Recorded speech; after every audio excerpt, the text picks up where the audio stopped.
सहेजता village बहुत छोटा था। ये एक अंधेरे जंगल के पास बसा था।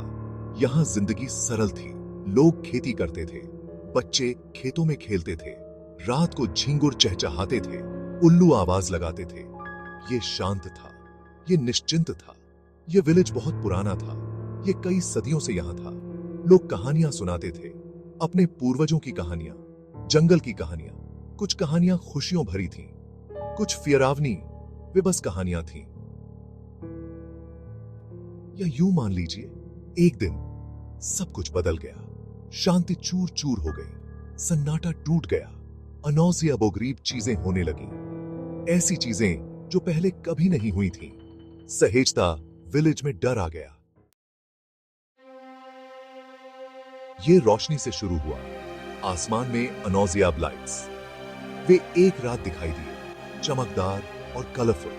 वे नाचते थे और घूमते थे। देखने के लिए विलेज वाले रुक गए। उन्होंने ऐसा पहले कभी नहीं देखा था। रोशनी तारे नहीं थे, वे प्लेन नहीं थे, वे बहुत तेजी से चलते थे, वे बहुत जल्दी रंग बदलते थे। उन्होंने कोई आवाज नहीं की। यह आकर्षक था, यह भयावह था। फुसफुसाहट शुरू हो गई। क्या थी वो रोशनी? वे कहां से आए थे? कोई नहीं जानता था। कुछ ने कहा कि यह एक संकेत था, दूसरों ने कहा कि यह एक चेतावनी थी। सबको बेचैनी महसूस हुई। कुछ गड़बड़ थी। अगले दिन जानवर बदल गए। पंछी बेतरतीब ढंग से उड़े, कुत्ते बिना बात के भौंकते थे, बिल्लियां डर के मारे छिप गईं। विलेज वाले बेचैन थे। उन्होंने जानवरों को इस तरह कभी नहीं देखा था। जंगल से आवाजें आ रही थीं, अनौजियाब आवाजें, फुसफुसाहट, गुरनाइटा, चिल्लाता है। विलेज वाले फिरे हुए थे। वे जंगल से दूर रहे। उन्होंने रात में अपने दरवाजे बंद कर लिए। कहानियां शुरू हुई, अनौजियाब नौजियाबों की कहानियां, कल में रोशनी की कहानियां। विलेज वाले फिरे हुए थे। उनके पास कोई स्पष्टीकरण नहीं था, उनके पास कोई जवाब नहीं था। फिर चीजें अनौजियाब होती गई। लोगों को समय का ध्यान रखना मुश्किल हो गया। पलक झपकते ही घंटे बीत जाते, या एक ही रात एक हफ्ते जैसी लगती। यह भटकाव था, यह भयावह था। खेतों में अनौजियाबोगरीब घेरे दिखाई दिए, बिल्कुल गोल सर्कल्स। अंदर की फसल छपटी हो गई थी, पैटर्न में घुमाया। ऐसा लग रहा था जैसे कोई वहां उतरा हो, कुछ बड़ा और राउंड। विलेज वाले हैरान थे। गोल घेरे किसी ने नहीं बनाए थे। कोई नहीं जानता था कि वे वहां कैसे पहुंचे। डर पागलपन में बदल गया। कौन या क्या जिम्मेदार था? आगे क्या होगा? भाग 5, परछाइयां और सिकनेस। इसके बाद परछाइयां आईं। लोगों ने उन्हें अपनी आंखों के किनारे देखा। टिमटिमाते आकार, अंधेरा और खतरनाक। वे देखते नजर आ रहे थे, फिर वे गायब हो जाते। लोग बीमार पड़ने लगे। एक अनौजियाब सिकनेस, फीवर, जी मिचलाना, बुरे ड्रीम्स। यह तेजी से फैल गया। कारण कोई नहीं जानता था, इलाज कोई नहीं जानता था। दहशत फैल गई। विलेज वाले फंस गए थे। एक बुरे सपने में फंस गया।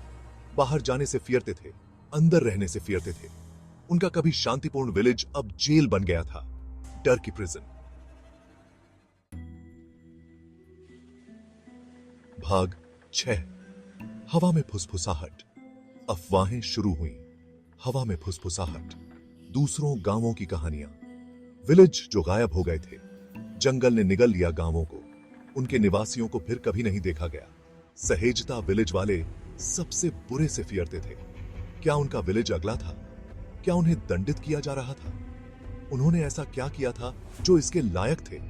अफवाहें बढ़ती गईं। वे अनौजियाब आदमियों की बात करते थे, काले सूट में आदमी जो रात में आते थे। वे बिना मार्क वाली गाड़ियां चलाते थे। उन्होंने सवाल पूछे। वे देखते थे, वे सुनते थे। भाग 7, रात में गुमशुदगी। फिर लोग गायब होने लगे, एक के बाद एक। वे बिना किसी निशान के गायब हो गए। कोई अलविदा नहीं, कोई स्पष्टीकरण नहीं, बस गया। फुसफुसाहट चिल्लाहट में बदल गई। काले सूट में आदमी, वे लोगों को ले जा रहे थे, लेकिन क्यों? उन्हें कहां ले जा रहे थे? किसी की हिम्मत नहीं हुई पूछने की। विलेज दहशत में जी रहा था। वे अपने ही घरों में कैदी थे। बोलने से फियरते हैं, सोने से फियरते हैं, यहां तक कि बाहर देखने से भी फियरते हैं। कभी नौजियावंत रहने वाला विलेज अब खामोश था, एक भूतिया शहर। कभी ततेह। भाग 8। हवा में फियर, आसमान में लाइट्स, अनौजियाब आवाजें, खेतों में सर्कल्स, परछाइयां, सिकनेस, गायब होना, यह सब जुड़ा हुआ था। लेकिन कैसे? विलेज वालों के पास कोई जवाब नहीं था, केवल प्रश्न और फियर। डर साफ दिख रहा था। यह हवा में घने कोहरे की तरह लटका हुआ था। इसने उनका गला घोंट दिया, इसने उनका सेवन किया। सहेजता विलेज अब शांति का स्थान नहीं रहा, यह भय का स्थान था। यह एक चेतावनी थी, एक याद दिलाता है कि कुछ चीजें अनजान ही रहने देना बेहतर है। कुछ राज दबे रहें तो बेहतर।